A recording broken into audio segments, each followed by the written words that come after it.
Hi everyone, welcome to Adventures with Raven and Rowley. I'm Raven, and this is Rowley. We're slowly converting a cargo trailer into a tiny home. Right now we live in a 26-foot fifth wheel RV full-time. Last week I talked about the 𝗏𝗏 Women's Caravan and the WRTR, the Women's Rubber Tramp Rendezvous. This week, and that was part one. This week in part two, I will talk about the stories of the various women I met on this trip and how I've been thinking that I was old, because I've been thinking that 78 was approaching old. I wasn't really thinking old, but thinking it was getting there. If you're curious, please join us on this journey and continue to watch.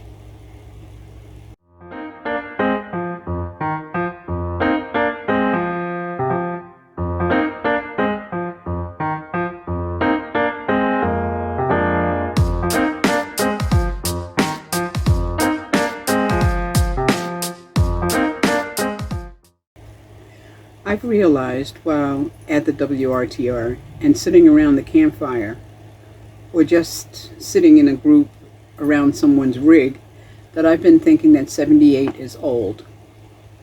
I was thinking that I was old, or getting old. First day when I arrived, I put my chair out and sat outside. It was just going to be for a minute, you know. 4.5 hours later, I realized that women had come over to talk to me. Some brought chairs, some stood, some rotated in, others came out, and others came over and brought their chair or stood or whatever. But it went on for about 4.5 hours when I realized that I really needed to go, you know. I haven't turned on my computer for a week.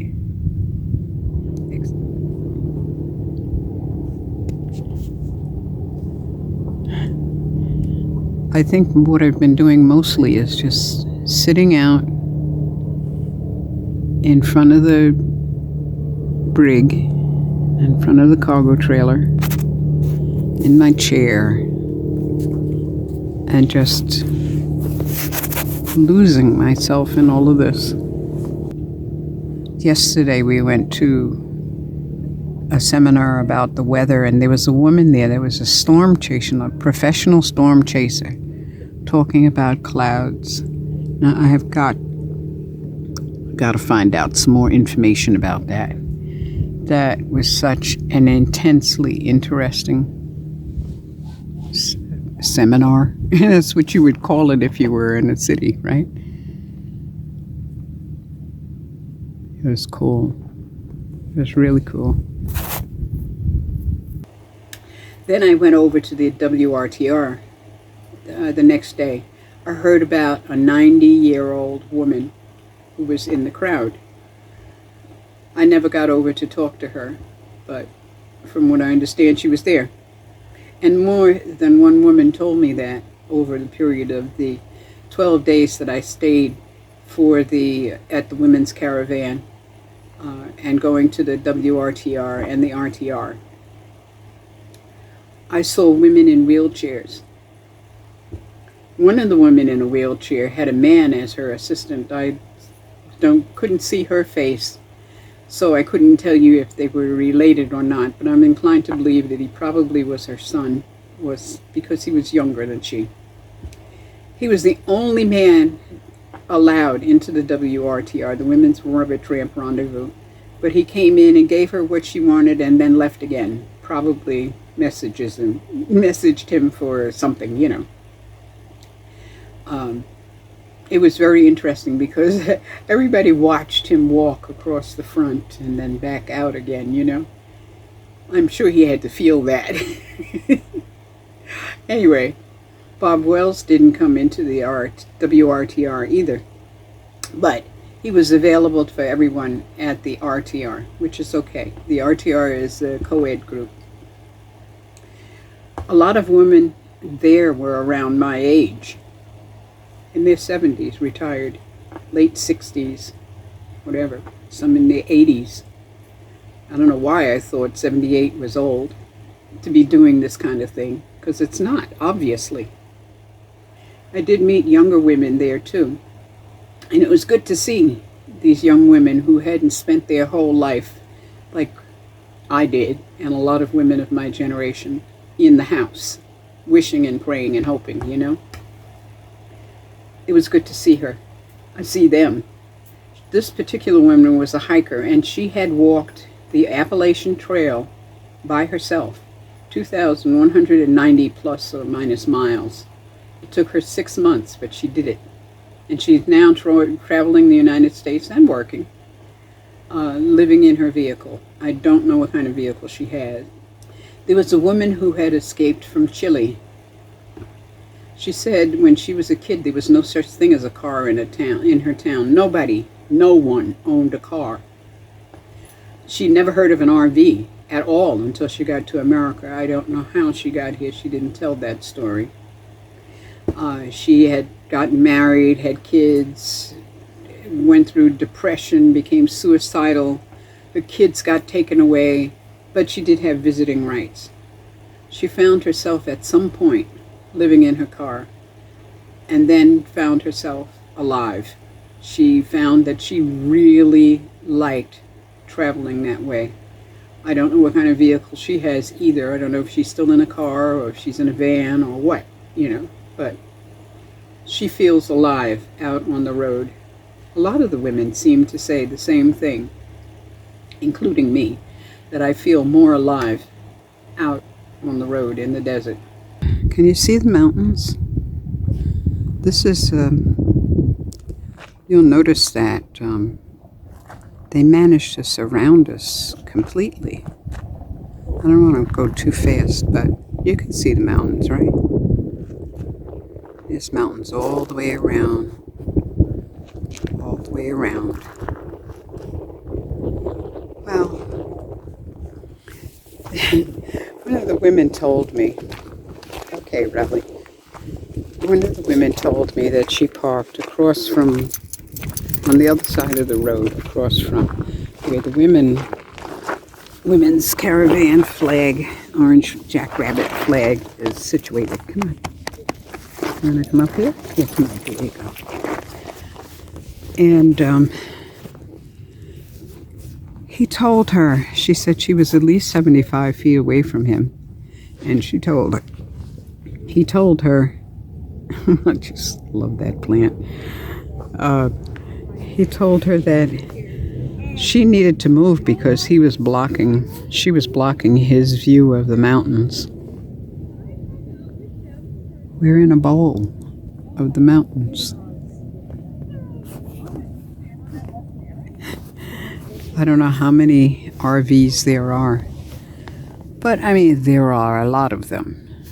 But nobody is on top of each other. There's enough space, you know? There's enough space to breathe. I talked to a woman who was living in her car with her 3-year-old daughter. She was sleeping in the front seat, and the baby slept in the back.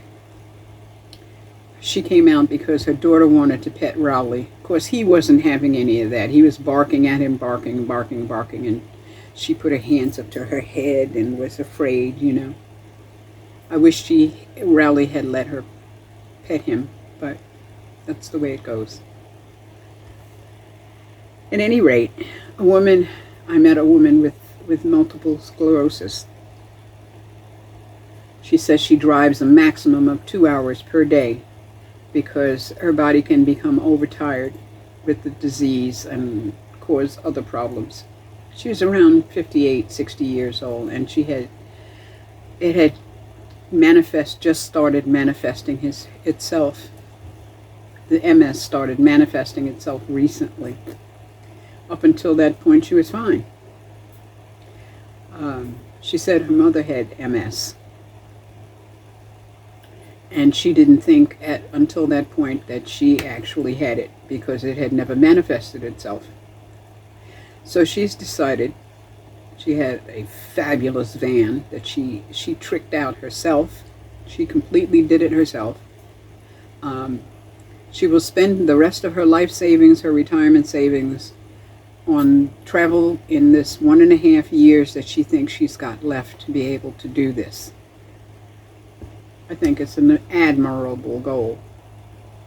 I mean, Vivian was gorgeous, and she has a fabulous smile. These two women were walking by, and I only caught just a very small part of their conversation. And one was saying, well, I don't want to toot my own horn, but woot, woot. I said, yeah, right on, right on. It is a wonderful thing to see empowered people, empowered women, empowered men, empowered. I asked at one point if anyone wanted to be interviewed. One woman came up to my rig and she said, yes, she would like to do that, but not today. She said, I've got to clean out my rig. I saw her once more and then not again. I was there, as I said, for 12 days. So I didn't get any interviews. Now I keep looking at this bush.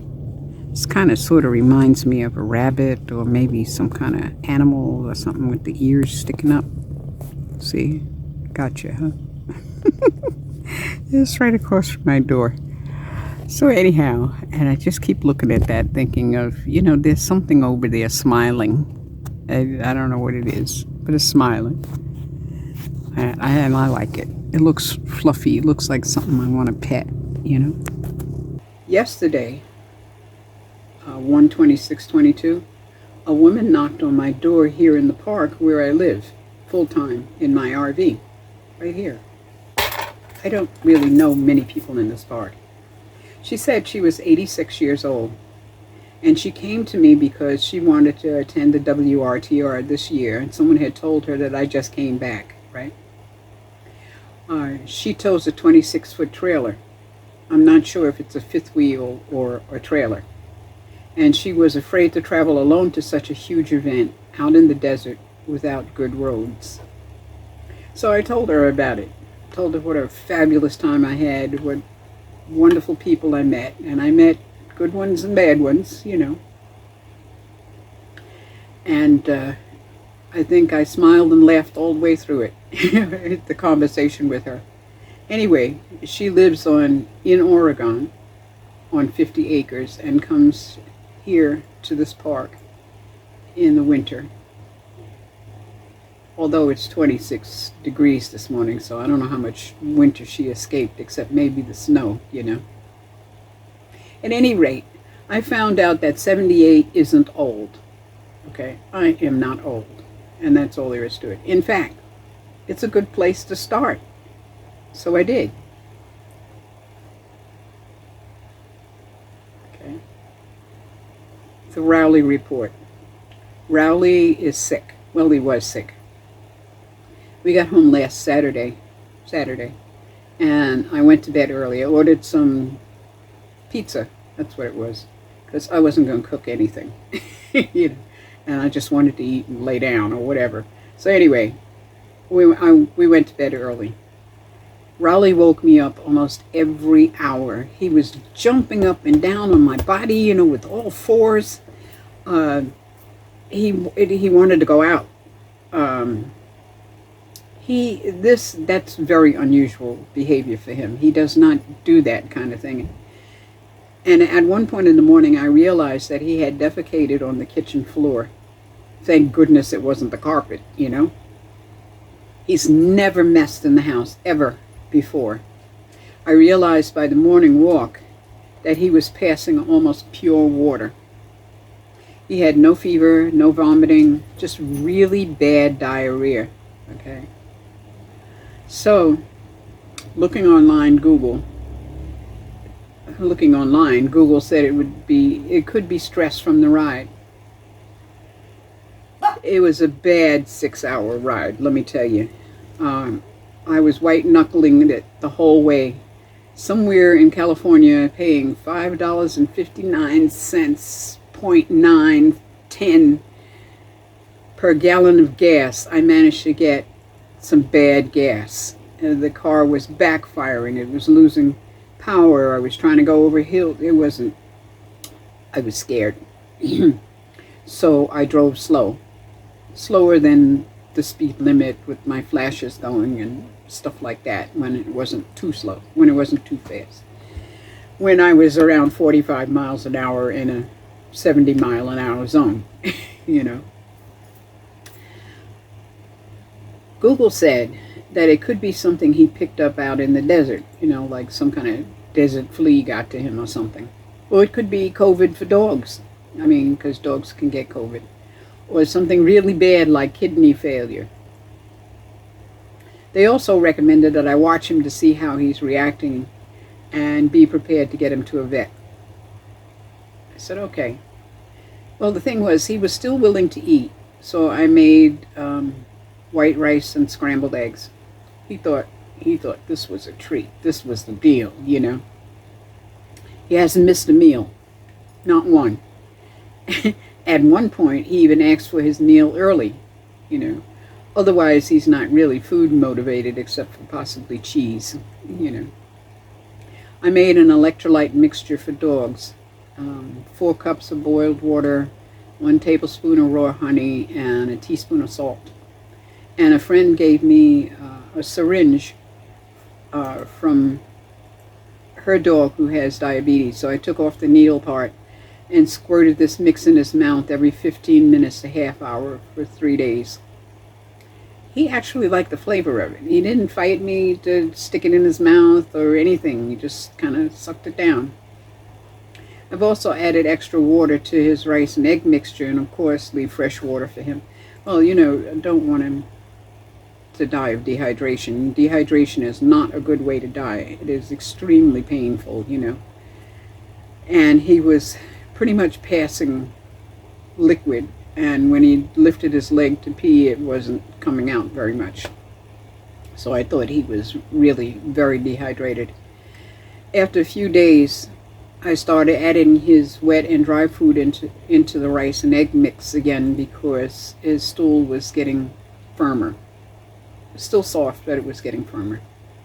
So now he's back to normal as of today.